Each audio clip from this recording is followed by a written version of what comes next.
तू बनवलेल्या पावाचं आम्ही बनवलेल्या बटाट्या वड्यासोबत चांगलं जुळतंय असा ॲन क्रिस्टिनला निरोप पाठवला आणि या रविवारी तिनं पाव बनवायचं वर्कशॉपच अरेंज केलं. मेनाचा भोपळा मेणबत्तीत ठेवला आणि ऑटम थीमचं कस्टमाइज गिफ्ट म्हणून त्यांना घेऊन निघालो. ईस्ट, पाणी आणि गव्हाचं पीठ आधीच तिनं फर्मंट करून ठेवलं होतं.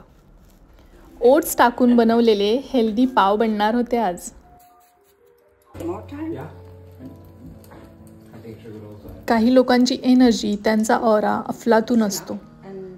ॲन क्रिस्टिन 60 वर्षांची, पण तिच्यात ही एनर्जी कुठून येते कुणास ठाऊक.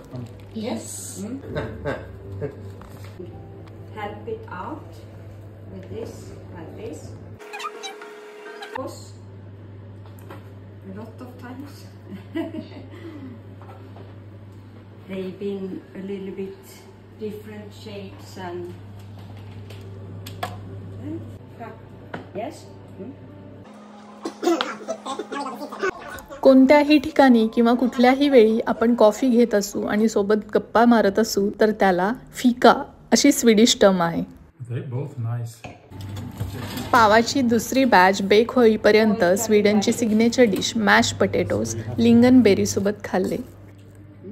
स्ट्रॉबेरीच्या सुगंधात अंगणातल्या ॲपलचं ॲपल पाय पोटात भरून 4-5 फोटो काढले आणि स्वीडिश पद्धतीने पाव बनवायला शिकून दिवसाची सांगता सुफळ संपूर्ण झाली.